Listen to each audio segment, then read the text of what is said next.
Assalamualaikum warahmatullahi wabarakatuh. Perkenalkan, kami dari kelompok 3 APAP 2 pada mata kuliah Pemahaman Peserta Didik dan Pembelajarannya, subbab Demonstrasi Konstekstual.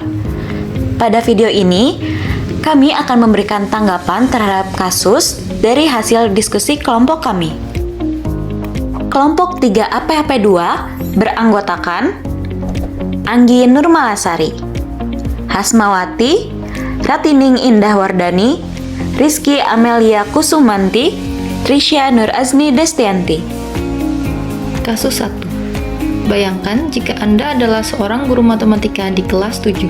Saat ini Anda hendak menyampaikan materi mengenai matematika sosial, yakni mencari nilai rata-rata atau min.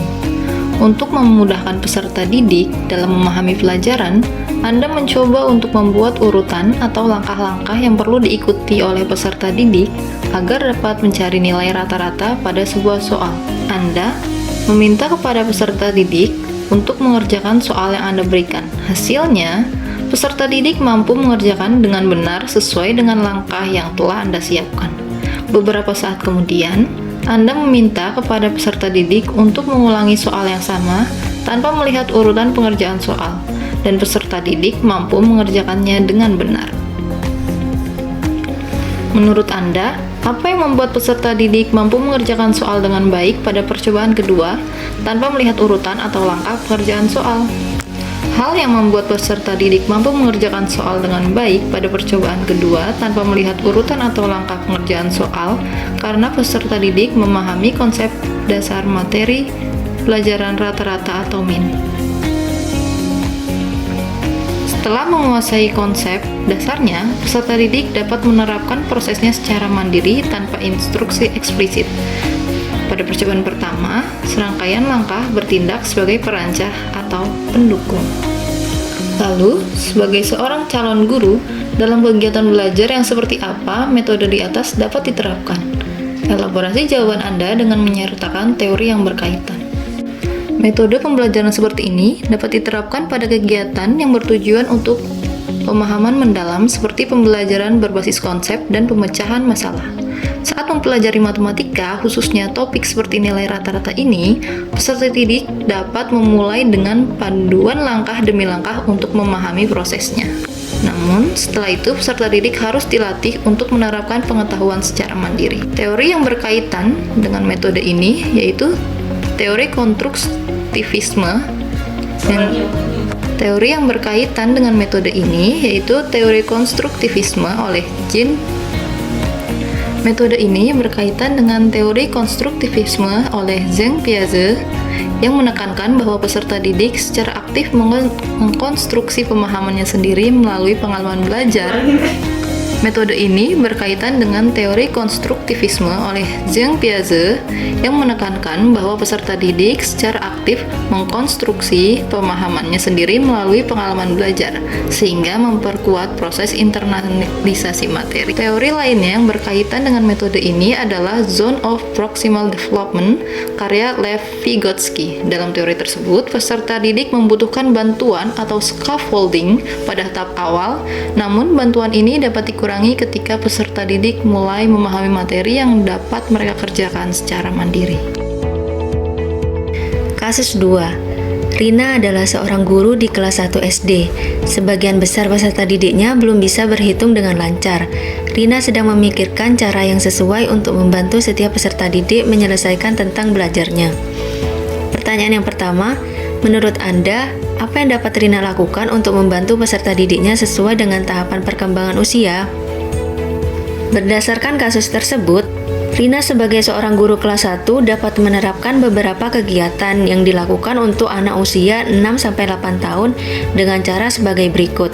Yang pertama, game edukasi. Game edukasi, Rina dapat menggunakan permainan yang melibatkan angka, seperti bingo, domino, dan permainan papan yang melibatkan berhitung.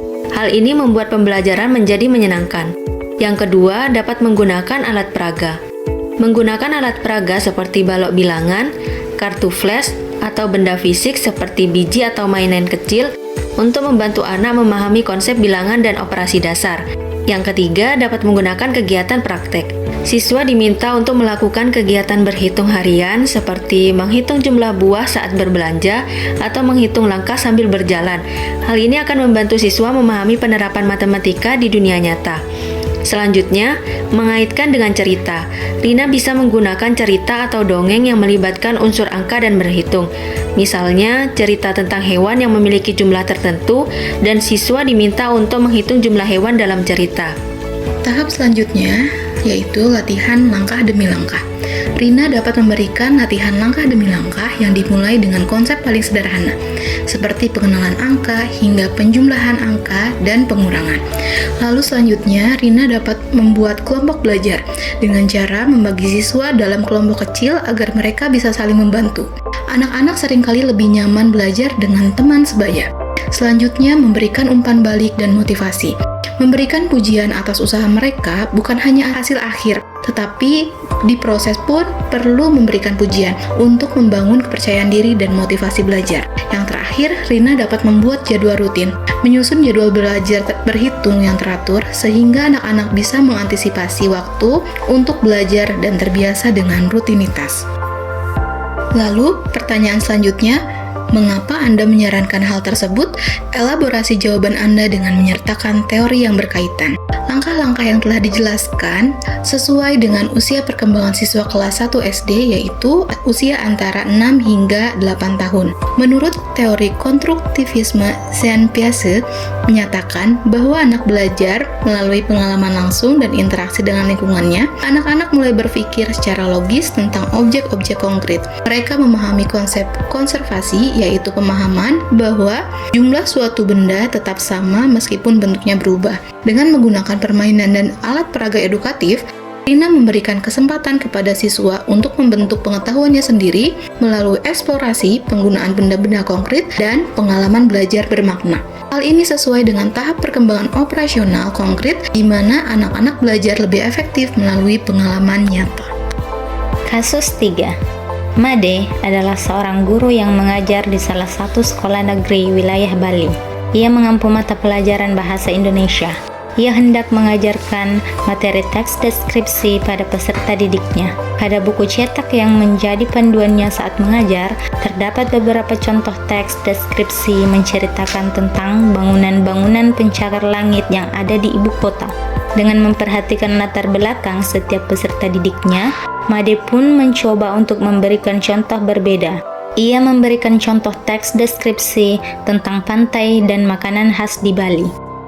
Pertanyaan pertama, menurut Anda, apakah pertimbangan dan keputusan Made sudah sesuai? Mengapa demikian? Berdasarkan pertanyaan tersebut, pertimbangan dan keputusan Made sebagai pengajar yang berada di Bali dengan memberikan contoh teks deskripsi tentang pantai dan makanan khas di Bali sudah sangat sesuai. Pertimbangan dan keputusan yang dibuat Made berkaitan dengan konteks lokal, menggunakan contoh yang relevan dengan lingkungan sekitar siswa seperti pantai dan makanan khas Bali, membantu siswa lebih mudah memahami materi. Siswa akan lebih tertarik dan bersemangat ketika mereka dapat mengaitkan pelajaran dengan budaya dan pengalaman sehari-hari mereka. Selain itu, Made juga mempertimbangkan minat dan pengalaman siswa dengan mengenal objek yang dekat dengan mereka. Siswa cenderung memiliki pengetahuan awal yang lebih baik. Ini memungkinkan mereka untuk mengembangkan teks deskripsi dengan lebih baik karena mereka sudah memiliki gambaran mental dan pengalaman langsung. Dengan mempertimbangkan konteks lokal dan pengalaman siswa, Made tidak hanya memfasilitasi pemahaman yang lebih baik tentang materi, tetapi juga mendorong keterlibatan siswa dalam proses belajar. Pendekatan ini sejalan dengan prinsip-prinsip pembelajaran yang mendukung pengembangan kognitif dan sosial siswa. Pertanyaan selanjutnya, prinsip apa yang Made gunakan dalam kasus tersebut? Elaborasi jawaban Anda dengan menyertakan teori yang berkaitan. Menurut kami, terdapat dua prinsip yang Made gunakan dalam kasus tersebut. Prinsip pertama yaitu prinsip kontekstual yang mengaitkan antara materi ajar dengan konteks dan pengalaman hidup peserta didik. Peserta didik dapat mengaitkan pelajaran dengan kehidupan sehari-hari yang membuat pembelajaran lebih realistis dan bermakna. Teori yang berkaitan ialah teori pembelajaran konstruktivisme oleh Piaget dan Vygotsky yang menjelaskan terkait pengetahuan yang dapat dibentuk melalui interaksi dengan lingkungan. Pembelajaran akan lebih efektif apabila peserta didik belajar dari hal-hal yang mereka ketahui. Peserta didik mampu membangun pengetahuan melalui pengalaman dan konteks yang relevan. Dalam hal ini, dengan memberikan contoh yang dekat dengan kehidupan peserta didik, Made mendorong siswa untuk menghubungkan pengetahuan baru. Prinsip yang kedua ialah prinsip relevansi. Pemilihan contoh yang relevan dengan budaya lokal akan membantu peserta didik dalam menilai dan memahami keindahan dari konteks budaya lokal. Pemilihan relevansi dapat menambah pemahaman peserta didik di mata pelajaran bahasa Indonesia, tetapi juga dapat meningkatkan rasa bangga terhadap budaya mereka. Teori yang berkaitan dengan prinsip ini adalah teori belajar sosial kognitif oleh Bandura yang menyatakan bahwa individu belajar melalui observasi dan pengalaman dalam konteks sosial. Dengan memperkenalkan teks deskripsi tentang hal-hal yang mereka kenal, siswa dapat mengamati dan belajar dengan lebih efektif.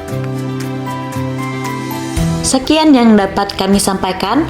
Mohon maaf apabila ada kekurangan dan kesalahan kata. Terima kasih atas perhatiannya. Wassalamualaikum warahmatullahi wabarakatuh.